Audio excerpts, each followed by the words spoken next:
మాజీ CM YS Jaganmohan రెడ్డిపై మంత్రి సవితమ్మ ఫైర్ అయ్యారు. ఇక బడుగు బలహీన వర్గాల ద్రోహి జగన్మోహన్ రెడ్డిని ఆరోపించారు. శవ రాజకీయాలు చేసి శవం దగ్గర కూడా నవ్వే జగన్ చంద్రబాబు గురించి మాట్లాడే హక్కు లేదన్నారు ఆమె. సంక్షేమంతో పాటుగా పశువుల క్షేమం కూడా ఆలోచిస్తున్న ఏకైక ప్రభుత్వం కూటమి ప్రభుత్వమని చెప్పారు. తిరుమలలో పొరపాటున జరగరానిది జరిగితే దాని మీద కూడా ఎంత రాజకీయం చేయాలని ప్రశ్నించారు. వైసీపీ హయాంలో గతుకులు గుంతలు మయమని ఇప్పుడు నూతన రోడ్లతో స్వర్ణాంధ్ర వైపు ఆంధ్రప్రదేశ్ పరుగులు తీస్తుందన్నారు. అనవసర మాటలు మాట్లాడటం మానేసి ఇప్పటికైనా బుద్ధి తెచ్చుకోవాలని హితవు పలికారు.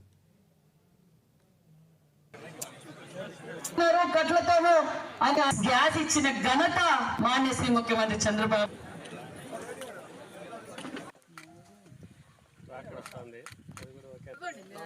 మీకు ఎంత ఉంది, మీకు డాక్యుమెంట్ లో ఎంత ఉంది?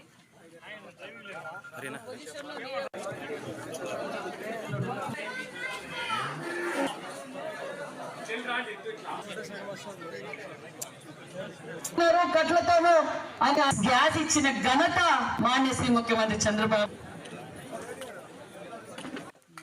జరగకూడని సంఘటన జరిగింది, జరగకూడదు. దానికి తగిన చర్యలు కూడా స్వయాన ముఖ్యమంత్రి గారే వెళ్ళారు. ముఖ్యమంత్రి గారు ఒక పక్క పవన్ కళ్యాణ్ గారు, అదేవిధంగా ఇన్ఛార్జ్ మినిస్టర్ అనిగాని సత్యప్రసాద్ గారు, హోమ్ మినిస్టర్ గారి దగ్గరుండి పరిశీలించారు. అలాంటివి జరగకూడదని అధికారులు కూడా దిశ నిర్దేశించారు. మేము తెలియజేసే ఒకటే, తగు చర్యలు తీసుకుంటాం. గత 6 నెలలుగా ఇది ఒక మంచి ప్రభుత్వం అనడానికి అక్కడ భక్తాదులే, వేలాది మంది భక్తాదులు ఈ 6 నెలల నుంచి మేము వెంకటేశ్వర స్వామి దర్శనం బాగా చేసుకుంటున్నాం. మాకు కావాల్సిన వసతులు కూడా అన్నీ ఏర్పాటు చేశారు. ఒక పక్క భోజన వసతి కావచ్చు, మిగతా వసతులు కావచ్చు. దర్శనానికి పోయినప్పుడు మేము ప్రశాంతంగా పవిత్రంగా వెంకటేశ్వర స్వామి దర్శనం చేసుకుంటున్నాం. లడ్డు కావచ్చు, అనేక విధాలుగా గతంలో భక్తాదులే చెప్పారు. ఒకే రోజు వైకుంఠ ఏకాదశి కావడంతో భక్తాదులు పెరగటంతో కొన్ని ఒక వ్యక్తికి అనారోగ్యం పాలవటంతో తోసులాట జరిగింది. అప్పుడు టోకెన్లు ఇచ్చారనే ఉద్దేశంతో జరిగింది. జరగకుండా తగు చర్యలు తీసుకుంటాం. జరగకూడని సంఘటన జరిగింది.